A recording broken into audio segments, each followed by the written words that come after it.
Salamlar, növbəti Python dərsinə xoş gəldiniz. Bu günləri tuple və setləri öyrənəcəyik. Tuple və setlər listlərlə demək olar eynidir, amma bəzi fərqlilikləri və üstünlükləri var. Birinci başlamaq istəyirəm tuplelardan. Tuplelar bu cür formada yazılır. Data bərabərdir, adi mötərizə açılır, 1, 2, 3. Burada təbii ki, list olduğu üçün, yəni eyni vergül formasında vergül verərək dataları bir-birinə ayırırıq və içərisində yazırıq. Listlərdən fərqi odur ki, tuplelarda yazılan məlumatlar sonradan dəyişdirilə bilmir. Sanki bir konstant dəyər yaradılır, yəni kilidlənmiş bir data ki, onu sonradan biz dəyişdirə bilmirik. Bunu indi nümunədə göstərsəm, gəlin bura, məsələn, yaradaq bir data bərabərdir. Yəni indi burada adi mötərizə açıram. Məsələn, oradakı nümunədəki yazım 1, 2, 3. Və indi aşağıda məlumat dəyişikliyi deyəndə deyir ki, sonradan məlumatı dəyişdirmə mümkün deyil. Bu nə anlama gəlir? Burada gəlib əgər data və indeks, məsələn, ikinci indeksi götürək ya da birinci indeksi 1 yazın bura, 2-ni dəyişdirmək istəyim. Bərabərdir 2 yazın. 2-ni dəyişdir, başqa bir rəqəm yazım, 4 yazaq. Və aşağıda print ilə datanı təzədən göstərim. İndi mənə burada bir error göstərməlidir. Bunu çalışdıraq belə. ders9.py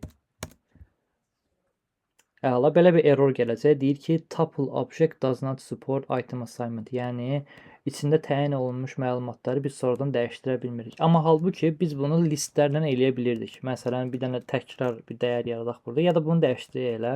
Burada adi mötərizəni dəyişdirib kvadrat mötərizə eləyim ki, bu listə çevrilsin. Bu dəfə təkrardan çalışdırsam kodu məndə artıq işləyəcək. Yəni, ikinci elementi, bu birinci indeksdə olan elementi mən dəyişdirib 2, 4 elədim və işlədi. Yəni, tuple'ların listlərdən fərqi odur ki, məlumatı sonradan dəyişdirmək olmur. İstifadə yeri də ki, gələcəkdə ən çox API-lərlə işləyəndə, keylərlə işləyəndə və yaxud da gələcəkdə bir böyük proyektdə işləyəndə hansısa bir məlumatın həmişə eyni qalmasını istəyiriksə və yaxud da error çıxmasın deyənə, onda tuple'lardan istifadə eləyəcəyik. Tuple yaratmaq üçün dediyim kimi adi mötərizədən istifadə olunur bu cür formada. İkinci yolu isə tuple funksiyasından istifadə eləməkdir. Yəni burada belə yazmışdıqsa, bunu əvvəlki formasına qaytarım. Mötərizə yazmışdıqsa, həmin şey tuple-la da eləyə bilərəm. Sadəcə tuple-da əvvəlinə bir dənə də mötərizə qoyacağam, çünki funksiya olduğu üçün və onun içərisində həmin tuple özünü bir dənə mötərizə ilə belə formada yazacağam. İndi təbii ki, yenə error verəcək mənə, çünki 3-cü layında məlumatı dəyişdirmək istəyirəm. İndi bunu silim. Aşağıda məlumatı təzədən göstərim, clear eləyək. Və 1, 2, 3 məlumatı mənim üçün burada belə formada gəlir. Yəni, bunun tuple olduğu anlamına gəlir. Mutable və immutable anlayışına keçək. Ümumiyyətlə, proqramlaşdırmada mutable, digər proqramlaşdırma dillərində də belədir. Mutable anlayışı odur ki, biz bir məlumatı dəyişdirə bilirik. Yəni, həmin məlumat sonradan assign olunsa belə onu dəyişdirə bilirik. Yəni, bayaqki nümunədə list vermişdik, həmin listi 1 dəyişdirib 4 elədi. Ona deyirlər mutable məlumatlar, mutable data. Ən çox da listlərdə olur, setlərdə də olur. Baxacaq birazdan. Immutable mənası odur ki, biz məlumatı dəyişdirə bilmirik. Eynən nümunə burada tapıldı. Məqsədi də müxtəlif məqsədlər üçün istifadə olunur. Məsələn, aşağıda nümunə verilib, bayaqlar mənim elədiyim nümunədir. İkinci indeksi dəyişdirmək istəyir və bizə burada error verir. Sadəcə adlardır ki, mutable bir anlayışdır. Mutable dəyişdirilə bilən məlumatlardır. Immutable isə dəyişdirilə bilməyən məlumatlara deyilir. Daha sonra keçək burada unpacking-ə. Unpacking mənası parsing deməkdir. Yəni biz həmin məlumatı həmin tuple-ın içərisindən çıxarırıq. Ümumiyyətlə tuple-larda yox, listlərdə də mümkündür bu. Unpacking eləyəndə əsas məsələ odur ki, ardıcıllığa fikir vermək lazımdır. Məsələn, məlumat verilib bərabərdir. Birinci element Elnurdur, ikincisi 26, üçüncüsü isə evlidir. Baxın 0, 1, 2. Aşağıda unpacking eləyəndə əvvəlcə variable-ın adını veririk. Ondan sonra vergül qoyuruq. Bu ad indi burada gələcək, baxacaq bu Elnura. Ondan sonra vergül qoyub ikinci dəyər yazanda yaş yazmışıq. Təbii ki, bunlar özümüz yazırıq. Bunu tuple özü bilmir nə məlumatdır. Biz özümüz ona belə formada veririk ki, ardıcıllığa görə. Yəni adla yaşın yerini dəyişdirsəm, yəni yaş Elnura gedəcək, ad 26-ya gedəcək, amma belə ardıcıl yazmışıq deyənə indeks formasında bizə düzgün məlumat qaytaracaq. İndi bu məlumatı mən burada yaradım. Tez bir şəkildə yazaq məlumat bərabərdir. Açın belə, yazaq bura Murad. Olsun 25, yazaq bura subay, belə bir məlumat. Daha sonra aşağıda dediyi kimi ad, yaş və evliliyi belə formada yazacaq. Yazıram bura ad, virgül, yaş, bir dənə də evlilik yazaq. Bərabərdir.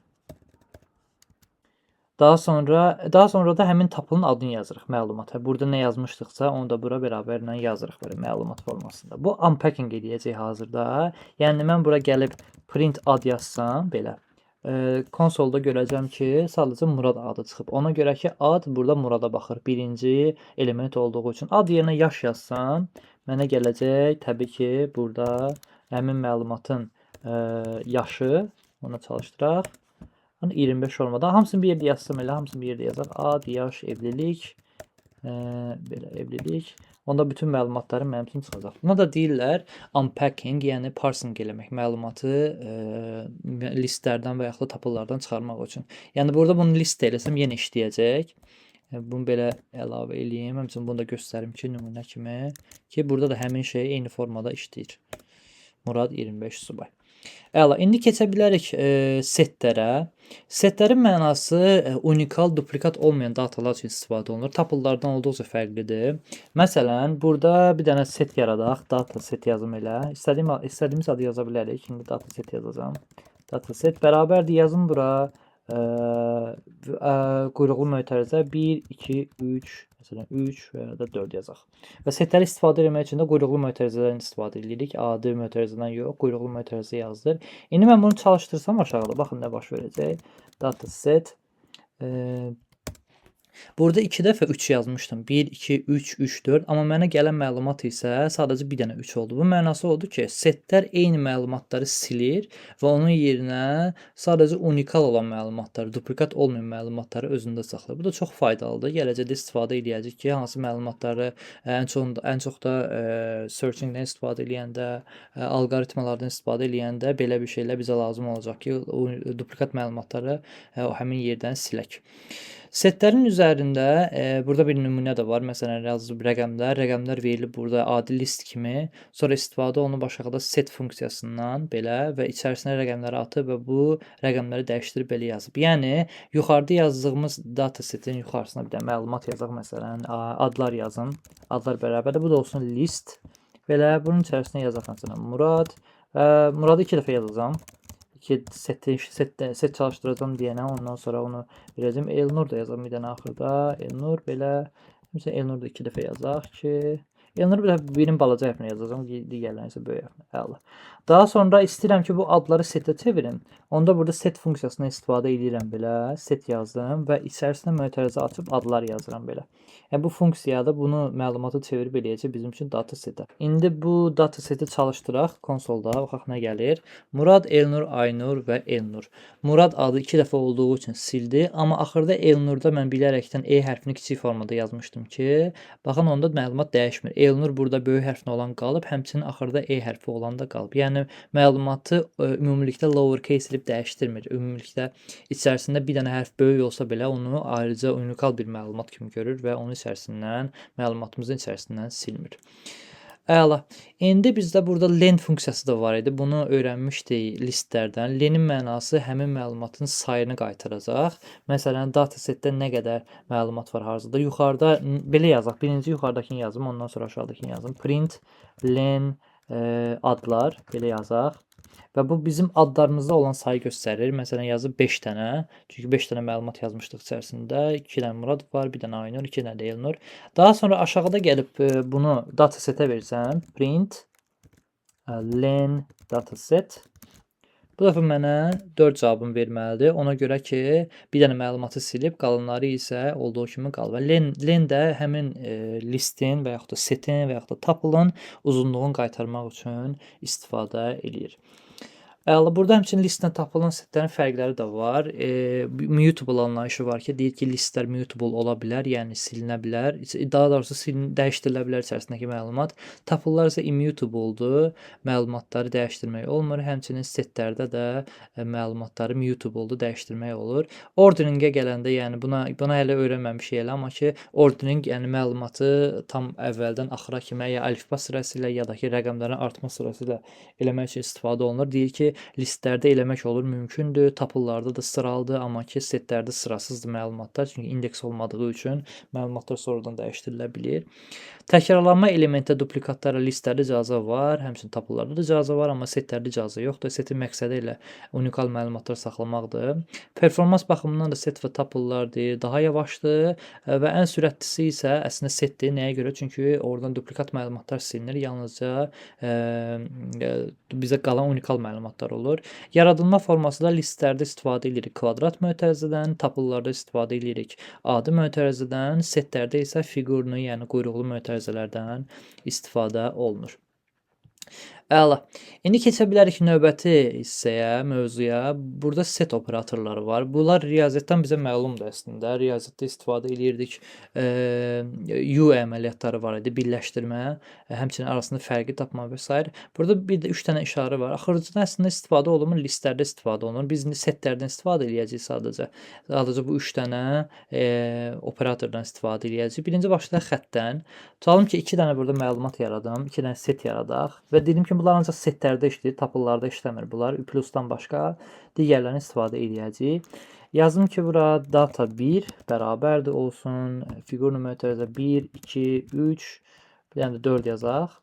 Daha sonra data 2 yazım, bərabərdir. Buna da deyək ki, məsələn 2, 4, 5, yəni də 7 verək. Hazırdır. Daha sonra buradakı birləşdirmə, ortaq elementlər və fərqləri hamısını bir-bir tətbiq edək, baxaq necə olur. Yazım bura print. Həmçinin yazım bura birinci nə idi? Birləşdirmə idi. Birləşdirmə, belə yazaq. Və daha sonra vergül də qoyun bura. İkisini birləşdirmək üçün biz yazırıq bura data 1 və xəttdən istifadə edirik, düz xəttdən. Belə bastım və ardına yazırıq bura data 2. Belə formada yazanda bu bizə məlumat qaytaracaq təbii ki.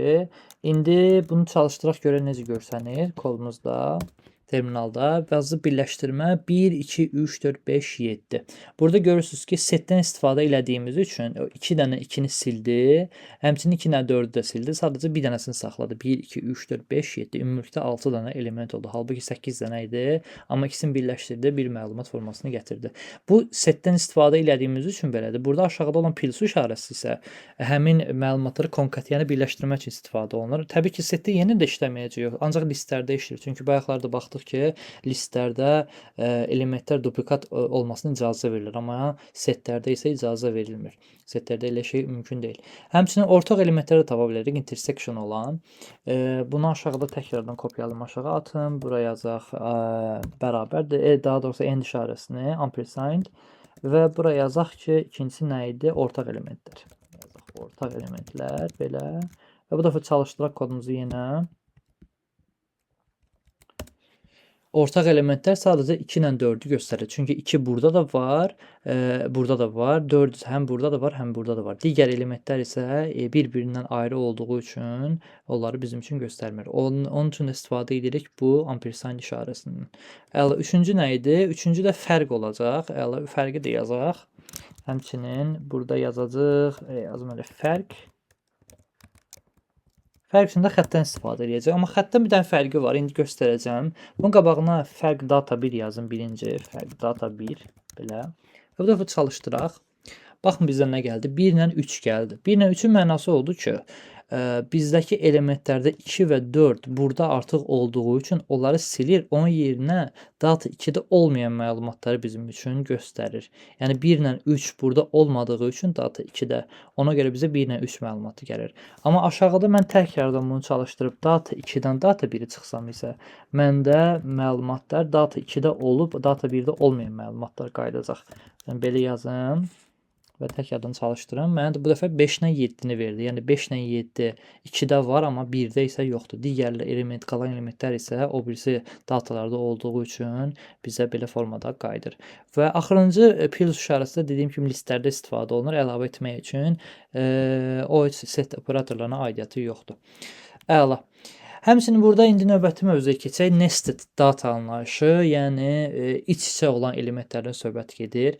Məsələn, biz yaratmışıq normalda listin içərisində bir dənə də list var və onun içərisində bir dənə məlumat var. Onlara deyirik nested məlumatlar. Buradakı tuple-da baxın bir dənə ümumi tuple açılıb.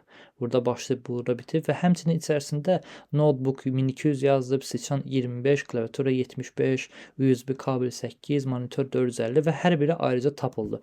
Mən bu məlumatı burada elə tez bir şəkildə yaradım. Yəni 2 dənə məlumat yaratsam bəs eləyir.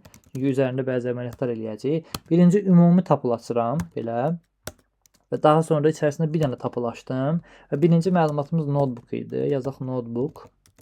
Notebook və daha sonra vergül qoyuram. Notebookun qiyməti 1200 və bu vergülü isə ikinci vergülü bu tuple mötərizəsindən sonra qoyuram. Çünki bu məhsulların içərisində olan artıq vergüldür. 2 dənə məlumatı bir-birinə ayırmaq üçün. Buradakı vergül içindəki məlumatdır, tuple'ın özündə. Amma buradakı vergül isə məhsulların özünü bir-birinə ayırmaq üçün istifadə etdiyim elementlərdir. Burada ikincini də açaq. Məsələn, seçən yazdım. O da deyəsən 25 olmalıdır. Səhv eləmirəmsə 25. Əla. 2 dənə məlumat bəs edir. İndi mən bunu print ilə məhsulları şeydə göstərim, terminalda görüm necə görsənir. Adi formada. Əla, notebook 1200, 25 belə formada işləyir. Bunlardan biz nəyə görə istifadə edirik belə formada? İç-içə olan məlumatlarda biz yaxşı enumeration şey verə bilirik. Parsing eləyə bilirik. Məsələn, mən buradakı məlumatları sırayla göstərmək istəsəm, birinci məhsul notebookdur, qiyməti 1200-dür, şandır, 25 manatdır belə göstərmək istəyirəmsə, o zaman fordan istifadə edə bilərəm. Yazıram bura for və daha sonra burada yazacağam, elə birinci T yazım əvvəlcə, sonra dəyişdirərəm. In məhsullar yazdım. Və bayaqları biz öyrəndik ki, biz məlumatları unpacking eləyə bilərik. Yəni bunun içərisindən notebooku da ad kimi çıxara bilərəm, 1200 də qiymət kimi çıxara bilərəm. Ona görə həmin şeyi burada yaza bilərəm. Birinci yazım ad, vergül, qiymət. Çünki hər bir məhsuldan mənə bir dənə indeks qayıdır axı. Bu bir dənə elementdir və bu elementi mən unpacking eləyə bilərəm. Bu dəfə indi gəlib burada ad və qiyməti belə forma. Sadəcə adları yazdım. Görün necə görsənir. Belə yazaq. Həmçinin yuxarıda yazdım ki, daha səliqəli görsənsin. Əla. Notebook ilə sıçan gəldi ancaq. Yəni ancaq adları mənim üçün qaytardı. Həmçinin qiymət də yazsaq belə mənə ancaq burada qiymətləri verəcək. Biz keçən dərsdə öyrənmişdik ki, enumeration da eləmək mümkündür. Yəni enumeration-da hər bir elementin sayını qaytara bilir, indeksini qaytara bilir daha doğrusu. Onun üçün də əvvəlinə enumerate yaza bilərəm bura, enumerate və bunu da axırına belə mötərizəni bağlayım. Həmçinin burada bunu ümumi mötərizəyə alacağam və əvvəlinə burada indeks yazacağam. Yəni buradakı məlumatlar bundan fərqlənir. Bizim bunu biraz sağa eləyək ki, ekran daha yaxşı görsənsin. Belə. Hə. Bu indeks gəlir enumerate-dən və bu mötərizənin içərisindəki ad və qiymət isə gələcək məhsullardan. Bu dəfə mən yaza bilərəm ki, indeks vergül ad qiymət belə və mən indi 0 notebook 1200 görəcəm, 1 də silsən 25 görəcəm. Təbii ki, 1-dən başlamaq istəyirsə 2 dənə yolumuz var. 1 burada vergül qoyub start yaza bilərəm. Start 1. Onda məndə 1-dən başlayacaq. 1, 2 silsən. Əgər bunu istəmiriksə, həmçinin indeksin üzərinə 1 ilə gələ bilərik burada. Indeks +1 yaza bilərəm. Onda yenə mənə 1 ilə 2-ni belə formada göstərəcək. Hansısa rahatsa istifadə edə bilərsiniz. Əla. Tuple və setlərlə bağlı bu qədər. İndi keçəcəyik həmçinin tapşırıqları eləməyə, ümumi GitHub adresində olan tapşırıqlar hamısını bir-bir eləməyə. Tapşırıqları indi mən hamısını özüm eləyəcəm. Əgər hər hansı bir sualınız olarsa deyə bilərsiniz. Həmçinin tapşırıqları özünüz eləmək istəyirsinizsə, videonu burada saxlayıb özünüz eləyə bilərsiniz. Əgər hər hansı bir ilişdiyiniz yer olsa, video qayda baxa bilərsiniz. Çünki bütün tapşırıqları hamısını mən burada indi eləyəcəm.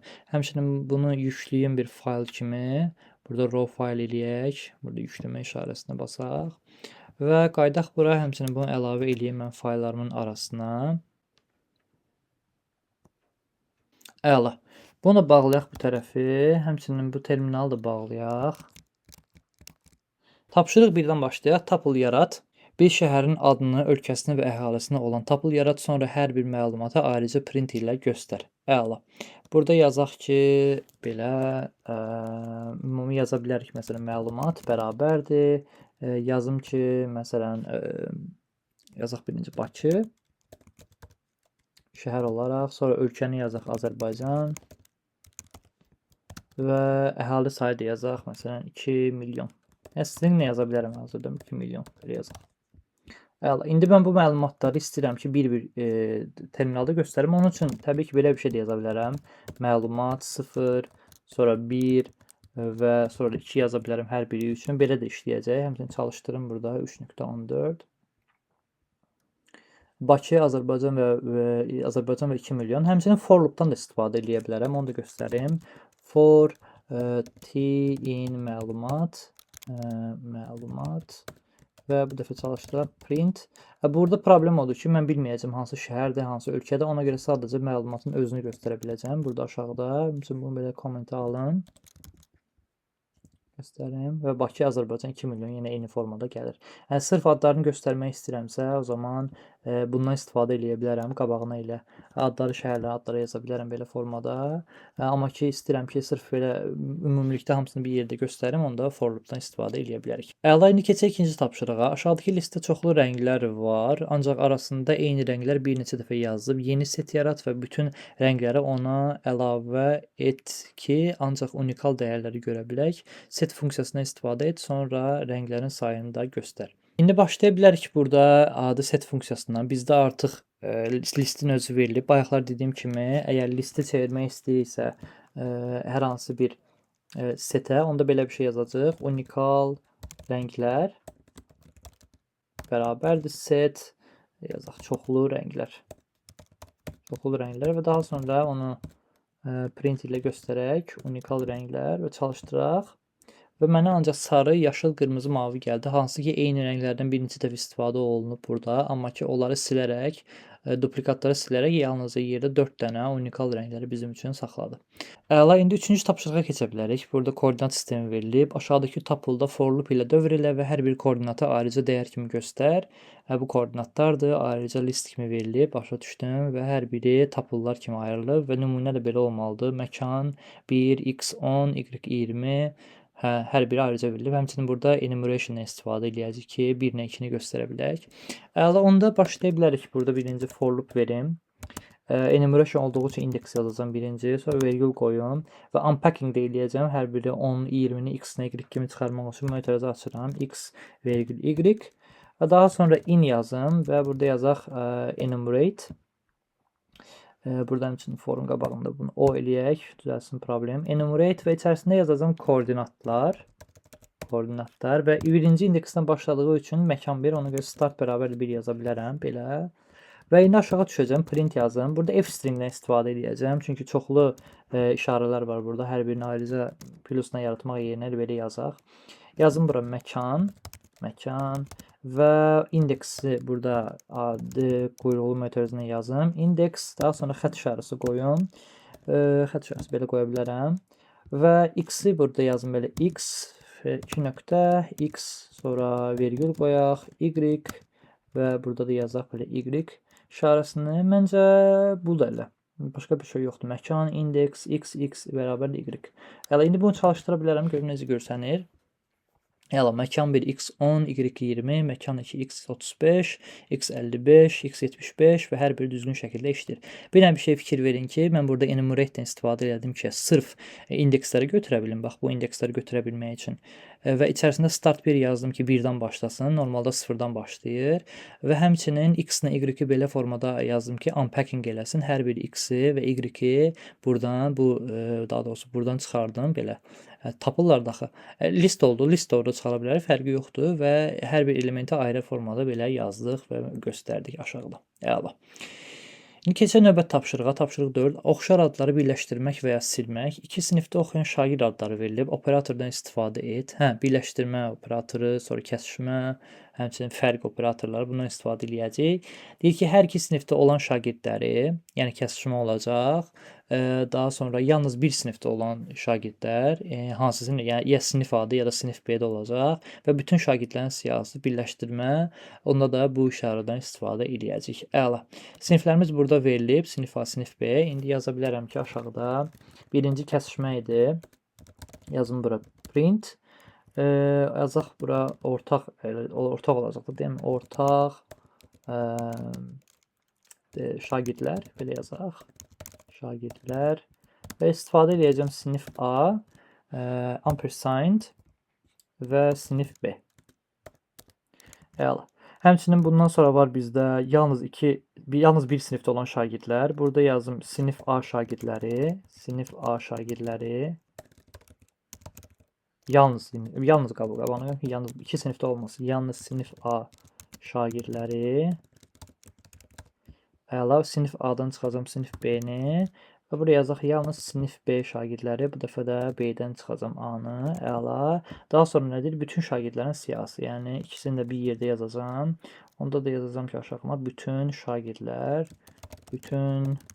şagirdlər və burada da istifadə edirəm düz xətt işarəsindən ki, ikisini də birləşdirə bilim. Əla.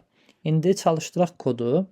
Basın və ortaq şagirdlər Rəşad, Ləman, Tural və hər iki sinifdə olan şagirdlər bunlar gəlir. Yalnız A sinifi şagirdləri Aytən ilə Nigardır. Yəni bu 2 dənə şagird yalnız sinif A-da var, digərləri isə həmçinin B-də də var. Yalnız B şagirdləri həmçinin Orxanla Günel sadəcə B-də var və bütün şagirdlər isə Rəşad, Günel, Ləman, Nigar, Aytən, Tural, Orxan. Yəni arasında sadəcə unikal olan, eyni adlar olan tələbələr, yəni şagirdləri bizim üçün qaytardı. Əla. İndi keçə bilərik tapşırıq 5-ə, məhsul kataloqu. Aşağıda məhsullar verilib, for loop ilə hər bir məhsulu terminalda göstər. Əgər qiymət 50 azından yuxarıdırsa, bahalı qeydini əlavə et. Bayaqki nümunəmiz də elə kodumuzda yazdığımız ona oxşar bir şey olacaq. Yazaq məhsullar, notebook. Əla. İndi bunun üçün istifadə edəcəm. Elə enumeration istifadə etmək lazım deyil. Sadəcə unpacking edəcəm. For birinci yazaq ad, sonra vergül qiymət, in məhsullar belə. Və aşağıda deyəcəm ki, print belə yaza bilərəm də print kimi. Əlavə olsa əlavə bir şey qoyarıq ardına. Yazım ki, məsələn yaza bilərik if qiymət 50-dən böyükdürsə, yəni bahalı olacaqdı onda. Həmçinin 50 də daxildirmi burada? 50-lə bir yerdən. Onda 50 belə bir şey olsun. 50 əla. İndi yazım bura print yazsın ki ad belə və həmçinin qiymət və qabağına bir dənə yazaq ki bahalı sözünü. Bahalı. Necə mötərizə də qoyaq əvvəlinə belə. Bahalı belə. Və bunu else isə, yəni ki bahalı deyilsə, 50-dən aşağıdırsa, o zaman adı print ad qiyməti yazacaq elə. Bunu götürüm bura atım və burada bahalıdır silək. Belə olsun. Əla, super. İndi bunu çalışdıra bilərəm, görüm necə görsənir. Arasına xətt də qoymalıydım, amma ehtiyac yoxdur. Belə yaza bilərik, fərqi yoxdur. Notebook Mini 200 bahalı, Siçan 25 bahalı göstərmir, Klaviatura 75 bahalı, 8 bahalı deyil, monitor 150 isə bahalıdır. Yəni burada istifadə elədik qiymət 50-dən böyükdürsə və ona oxşar, ona uyğun daha doğrusu şərt verib hesablaya bilir. Əla. Keçək 6-cı tapşırığa, hava limanı cədvəli. Bir hava limanının cədvəli verilib, hər uçuş nömrəsi, hədəf şəhər və status şəklindədir və uçuşlar da belə formadadır. London vaxtında gecikmiş nədir? Aşağıdakilərdən çıxar gecikmiş uçuşların siyahısı, yəni sadəcə gecikmişləri göstərəcək. Ümumilikdə neçə status var, onun sayını göstər və neçə uçuşun vaxtında olduğunu da hesabla. Əla. Gecikmiş uçuşların siyahısı deyirsə, yazaq bura for. Burada indi unpacking eləməliyəm. Birinci nə idi bizdə? Baxın. Uçuş nömrəsi, yazım bura uçuş nömrəsi. Daha sonra ikinci hədəf yerdir, yəni məkan hara gedəcək və üçüncü isə olacaq status. Belə formada yaza bilərəm. In uçuşlar və deyirəm ki, əgər bizim statusumuz ki, burada nə verilib? Gecikmişdirsə, bunu belə kopyalayım və bunun ardından belə yazaq, gecikmiş. Əla. Əgər bizim statusumuz gecikmişdirsə, onda sadəcə burada elə F-stringlə yaza bilərəm. Desin ki, hansı məkandadır. Məsələn, yazaq bura uçuşun nömrəsi, belə. Daha sonra ardına qoyaq ki, nə qoymaq olar burada? Elə şəhərin adını yazsaq, bəs eləyərdə belə. Şəhər yazaq, hədəf. Əla. İndi bunu çalışdırın, birinci gecikmişləri görə bilirəmmi? Birinci baxalım. Az London və Paris. Həmçinin yuxarısına bir dənə print kimi gecikmişlərin adı da yazaq ki, qoy səliqəli görsənsin. Gecikmiş uçuşlar. Əla. Çalışdıraq. Gecikmiş az London, bir dənə də Paris. Yəni Londonun qabağında gecikmiş yazıb, bir dənə də Parisin qabağında gecikmiş yazıb deyənə bunları mənim üçün çıxardı. Əla. İkinci nədir? Ümumilikdə neçə status var və sayını göstər. Əla. Yəni bunları hamısı bir-bir götürəcəyik və əlavə eləyəcəyik öz setimizə və dediyim kimi setdən istifadə edə bilərik. Çünki setlər bizə unikal məlumat qaytarır. Ona görə buraya yaza bilərəm. Statuslar bərabərdir. Belə bir şey də yazmaq olar set kimi. Həmçinin qabağına set də yaza bilərəm. Belə set mötərizə. Gəl bundan istifadə edək bu dəfə. Və bu dəfə deyəcək ki, bizə bir dənə for lazımdır. Həmçinin əgər istəyirəm ki, sadəcə buradan şeyi götürüm, statusu götürüm, belə altdan xətt qoya bilərəm. Altdan xətt bir dənə buraya yazım status ki, bu bizə ancaq statuslar qaytaracaq. O birilərinə ehtiyac yoxdur, işlətməyəcəm onsuz. Və statusların içərisinə yeni məlumat əlavə etmək üçün yazıram bura. Statuslar belə nöqtə və bura verək ad funksiyası, yəni yeni məlumat əlavə etmək istəyirəm. Bunu yazacaq bu statusu bunun içərisinə, belə formada, əla. Və daha sonra indi mən statuslarımın hamısını göstərə bilərəm. Elə adı status kimi göstərim belə. Görün necə görsənir. Həmçinin yuxarını print kimi statuslar da yazın. Print statuslar belə. Əla, indi çalışdıraq, görün necə görsənir. Gecikmiş bunlar da statuslardakı 3 dənə olacaq. Ləğv edilmiş, gecikmiş və vaxtında. Yəni bu 3 dənəsindən istifadə eləyərək statuslar yaratmışıq. Yəni ümumilikdə sayı 3 dənədir. Hələ axırıncı nədir? Deyir ki, neçə uçuşun vaxtında olduğunu say. Yəni eyni formada bundan istifadə eləyəcəyik və burada sadəcə onların sayını götürəcəyik, görək nə qədər var içərisində. Sadəcə say lazım olduğu üçün həmçinin belə bir şey də eləmək olar. Bunu götürüm. Daha doğrusu buradan götürək, əlavə eləyim. Birinci aşağıya yazaq ki, nə deyirdi bizdə? Say deyir, değil mi? Vaxtında say, neçə dənə uçuşun vaxtında olması. Vaxtında olan uçuşların sayı. Uçuşların sayı. Əla. İndi burada for loop'dan istifadə eləyək. Həmçinin bunu götürüm atdım aşağıya. For, altdan xətt status və deyə bilərəm ki, if status bərabərdir ki, bizim statusumuz nə idi vaxtında? Bunu götürüm. Və bunu buraya yapışdıraq belə və əgər belədirsə, o zaman yuxarıda say artıra bilərəm. Onun üçün də burada bir dənə say yaradım. Bərabərdir qoyaq ki, vaxtında say belə və birinci dəyəri olsun 0, ikinci dəyəri, çünki saymağa başlayacaq və hər dəfə vaxtında gəldikcəsə üzərinə bir dənə plus bərabərdir 1 yazacaq və ən sonda da sayını göstərəcək. Say virgül hardaydı? Virgül və bura vaxtında say. Əla. Və bunu çalışdırım. 3 dənə gəldi. Baxaq doğrudurmu? 1, 2, bu da 3. Yəni 3 dənə ümumilikdə uçuşlarımız var. Hamısında vaxtında əlavə eləyir. Əla, super. 3 şərtin 3-ünü də elədik. Keçmiş uçuşlar, statuslar və vaxtında. Yəni kod çətinsə təkrardan belə baxa bilərsiniz. Həmin hissəyə bir-bir hamısını həll elədim. Əla. İndi keçək növbət tapşırığa. Tapşırıq 7. Market çeki. Market çeki verilib. Hər sətir məhsul adı, kateqoriya, qiymət və say şəklindədir. Əla. Aşağıdakıları hesabla. Ümumilikdə ümumi məbləği göstər, unikal kateqoriyaları set kimi göstər və ən bəhalı məhsulu bizim üçün göstər. Onda birinci başlaya bilərək ümumi məbləğdən. Onun üçün yenə for loop'dan istifadə eləyəcəyik. Ümumi məbləğ olduğu üçün mən burada yaza bilərəm. Birinci print yazdım ümumi məbləğ ki, ayıraq bir-birindən. Ümumi məbləğ. Əla, aşağıda da bir dənə ümumi məbləğ yaradım. Ümumi məbləğ, ümumi yaza bilmədim. Məbləğ bərabər 0. For loop'dan istifadə eləyək. Yenə dediyim kimi o altdan xətt işarəsindən istifadə edə bilərik. Çünki rəqəmlərimiz ancaq axırdadır. Baxım sayı hansıydı? Say axırdadır. 3-cü olan bizdə qiymətdir. Ona görə buraya yaza bilərəm qiymət. Digəri də bir altdan xətt olsun, eybi yox.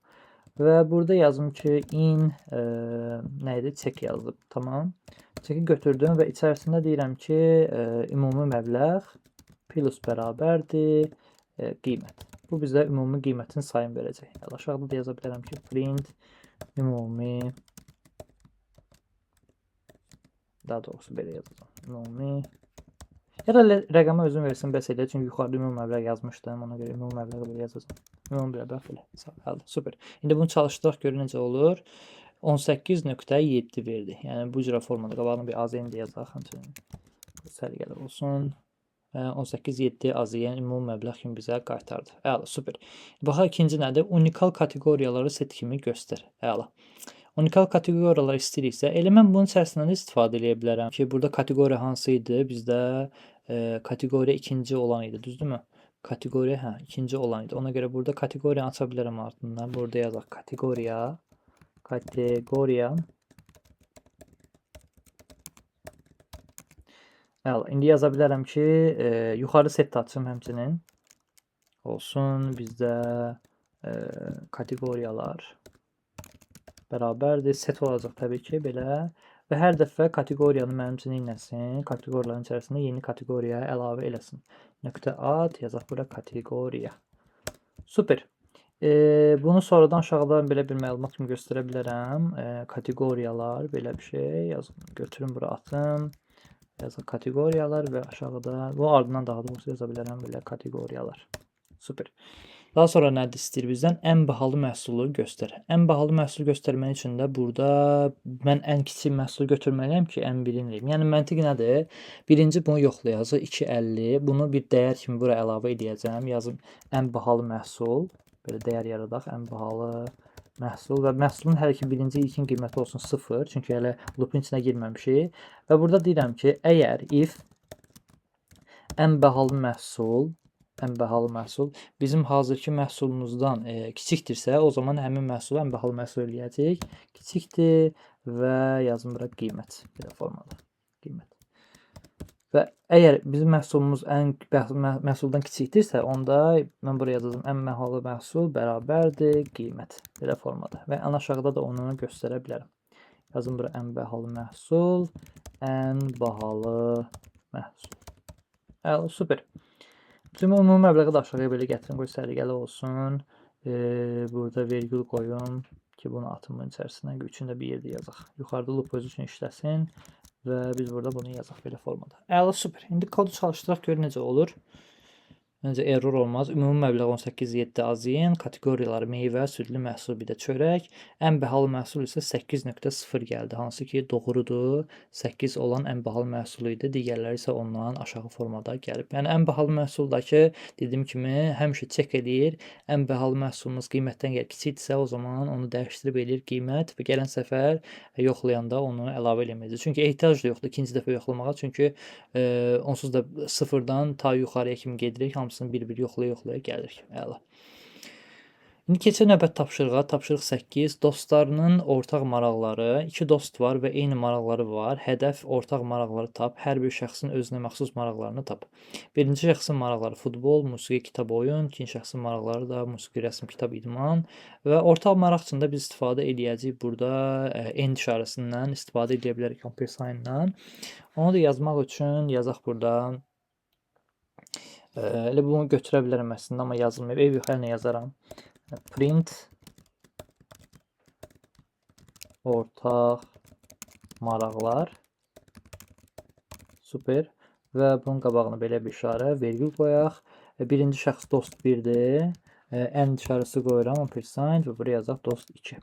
Bu bizə indi verəcək ortaq maraqları.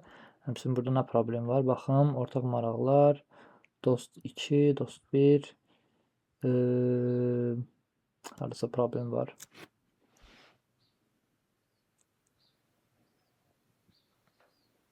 Tuple-la dost 1 ilə dost 2-ni burada belə formada yazmışıq. Bunlar tuple kimi yazdım, onun üçün ona fikir vermədim. Əslində bunlar set olmalıdır. Belə bir şey eləmək olar. Bunun qabağına bir set yazım elə, ikisini də setə çevirəcək. Təkrardan yazmaya ehtiyac yoxdur. Təkrardan çalışdırsam, yəni ki, işləyər. Həmçinin qabağına bir dənə mötərizə qoymalıyam belə. Deyəsən, səhv eləmirəmsə. Bir dənə də qoyum.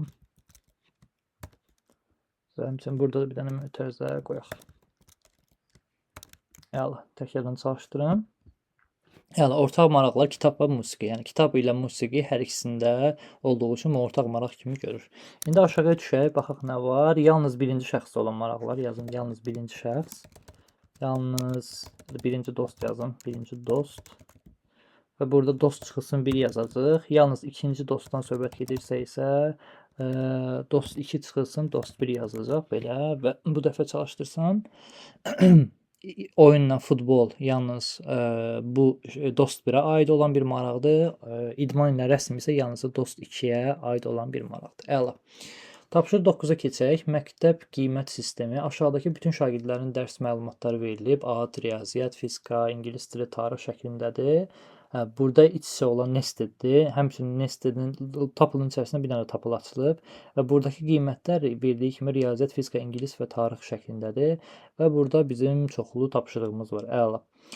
Hər bir şagirdin ortaq qiymətini hesabla. Orta 60-dan aşağı olanları zəif, 60-84, kafi 85. Buna sonra baxarıq. Birincidən başlaya bilərik. Elə əla bir hesablayarıq çünki uzun bir kod olacaq bu. İndi başlaya bilərik burada nədən?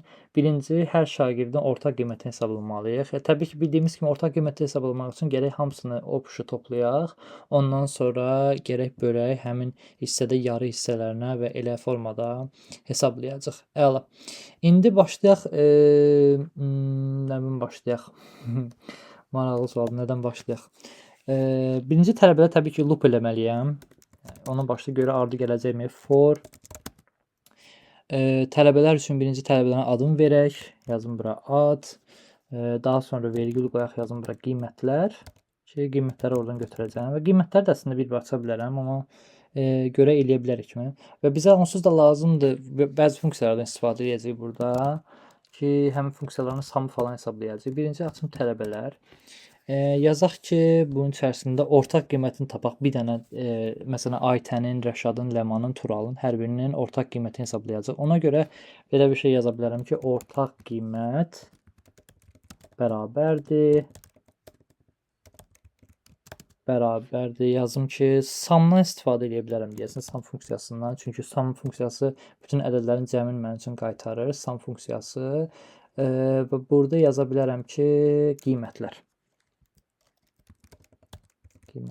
və bu bizə ortaq dəyər qaytarmayacaq, sadəcə samı qaytaracaq və həmçinin mənə lazımdır ki, ortaq qiyməti hesablayım, bunu böləcəm həmin sayına. Sayı da ki, mən normalda 4 yaza bilərəm əslində, amma ola bilsin ki, bəzi fənlər çoxalsın və s. onda buna görə yazılır bura len funksiyasından ki, o bizə qiymətlərin nə qədər qiymət olduğunu sayını göstərəcək, dinamik formada işləyəcək. Yəni, bu bizə avtomatik 4 qaytaracaq. Bu da ki, bizim bütün qiymətlərin hamısının cəmini bizim üçün qaytaracaq, ortaq qiymət. Əla. İndi ortaq qiymət tapandan sonra nə deyirdi bizdə? Hər bir şagirdin ortaq qiymətini hesabla. Əla. Burada yaza bilərəm ki, elə print ardından f-stringlə açım. Deyim ki, bu olsun ad. Yazım ki, ad ortaq qiymət olsun. Bizdə yenə quyruqlu mötərizə içərisində yazacağım ortaq qiymət. Əla. Məncə bəsdə bu hamısına görsənəcək. İkinci şərt nədir? Orta qiymət 60-dan aşağı olanları zəif, 60-84 kafi, 85 plus isə əla kimi göstər. Əla ilə bunun içərisində yaza bilərəm həmin şeyə. Yazdım ki, if əgər birinci nə deyirdi? 60-dan aşağı olanları. Elə buradan başlayaq. 85-dən yuxarı olanları göstərim. Yazım əgər bizim ortaq qiymətimiz 85-dən yuxarıdırsa, həmçinin bərabərdirsə, böyükdür, bərabərdir. Yazım 85 və buna yazaq ki, indi əlaçı. Əlaçı belə formada. Ki, bu əlaçı yəqin ki, bu ardında göstərəcək elə formada. Ya da əla yazaq bəs elə, çünki əla yazılmışdı. Belə əla. Ki, bu bunun ardından görsənəcək indi hazırda. Elif verək indi. Elifin mənası 85 ilə 60 ilə 84 olan arasındadır. Yəni, bizim ortaq qiymətimiz 60-dan böyükdürsə və həmçinin bərabərdirsə, 60-dan böyükdürsə və 85-dən kiçikdən olsa avtomatik gələcək bu elif hissəsində. Ortaq qiymət 85-dən böyüksə oralar göstərəcək, qalanlar isə 84-dən aşağı olanlara. Ona görə 60-dan yuxarı yaza bilərəm elə bu hissəyə. Yazım print əla, bu dəfə yazacağım print yaxşı ya da kafi yazılmalı deyəsən, yox. Kafi, hə, kafi. Və bir dənə də yazım else funksiyası. Else-də də təbii ki, qalan qiymətlər aşağı düşəcək və onda da yaza bilərəm print zəif. Zəif. Əla, super. Baxaq sonra nədir? Əla qiymət alan tələbələrə ayrıca bir setdə saxla və terminalda əlaçı şagirdlər kimi göstər. Əla. Onda burada yarada bilərəm bir əlaçılar adlı set. Əlaçılar bərabər set mötərizə. Və qiyməti 85-dən yuxarı olanlara götürəcəm, alacam bunun içərisinə əlaçılar.ad və bu setləri elə buradakı adla qiyməti elə bunun içərisinə əlavə edə bilərəm bir tuple kimi. Ad Əslində belə işləməyəcək normalda. Adları verməliyəm əslində. Ad verirsən ki, çünki normalda ad kimi işləməlidir. Çünki tapılda olmayacaq həmin şey. Əla, adlar bəs deyilə. Ən yüksək ortalamaya sahib olan şagirdi göstər və ən ağıllı şagird kimi göstər. Ən yüksək ortalamaya sahib olanı. Əla. Onda ortaq qiymət üçün yazaq bura. Ən yüksək orta. Ən yüksək orta. Bərabər olsun 0 əvvəlcədən. Sonra deyim ki, burada if ən yüksək orta bizdə kiçikdir ortaq qiymətdən belə yazaq. Və burada ən yaxşı qiymətə mənim üçün məlumatı götürəcəm. Ən yüksək ortada burada əslində belə olmayacaq. Bunun qabağına belə bir şey qoyaq. Həmçinin şagirdin adını və digər məlumatları da onun içərisində yaza bilərəm əslində. Ona görə belə bir şey yazmaq olar. Ad qiymətini götürüm. Orada ən yüksək orta qiymət. Burada yazacaq list kimi. Birinci verək ad, vergül. Bu da olsun belə formada. İkinci də olsun bizdə həmin qiymətin özü. Yəni burada bir sıfır yaza bilərəm. Əla, super. Və ən yüksək qiymətin içərisində nə verəcəm? Birinci deyəcəm ki, ən yüksək orta, yəni ikinci elementini özündən sonra gələn bir ortaq qiymətdən kiçikdirsə, o zaman nə edəcəm? Bunun içərisinə daha doğrusu ən yüksək ortanı götürürəm. Ən yüksək orta. Bunun bir sıfırıncı elementini verirəm burada ada. Həmçinin birinci elementini də verirəm burada nəyi? Ortaq qiyməti belə formada yaza bilərəm. Super. Və bu bizə ən yaxşı şagirdi bizim üçün göstərəcək. Həmçinin indi aşağıda bütün məlumatları göstərməliyəm. Ən yüksək əlaçıları, bir də ki, ən yüksək ortalamaya sahib olanları. Əla. Yazaq bura print. Əlaçılar. Vergül və burada yaza bilərəm əlaçılar belə formada. Həmçinin ən yaxşı tələbəni də yazım. Ən yaxşı tələbə. Və buna da yazaq ki, ən yüksək orta belə formada. Məncə bu belə formada işləməlidir. Biraz qaçıq kodlar oldu, amma eybi yox. Əsas odur məqsədimizə çatdıq. İndi baxaq işləyirsə. Aytən orta qiymət 86-25 əladır. Rəşad orta qiymət 58 zəifdir. Çünki 60-dan aşağı idi. 65-dən deyəsən ya da 60 olmalı idi deyəsən. 60-84 əla. 60-dan yuxarı, 60-dan aşağı. Ləman orta qiymət 95-dir. Tural orta qiymət 42. Nigar orta qiymət 72. İndi məntiqlə əlaçı bizdə Aytən olmalıdır. Əlaçılar Aytən və Ləman. Ona görə ki, onların qiymətləri 85-dən yuxarıdır. Ona görə onlar əlaçılar sayılır. Və ən yaxşı tələbə də bizdə Ləman göstərir. Çünki 95 ilə ortalaması yuxarı çıxıb və Ləman 95.0 məlumatı kimi belə burada gəlib çıxır. Əla. Axırıncı məncə daha maraqlıdır digərlərinə baxan. Çünki çox iş gördük burada. Həmçinin burada əgər səliqəsiz kod görsənirsə, bunu özünüz də bir fərqli formada yaza bilərsiniz. Çünki bu saat list kimi yaratdım.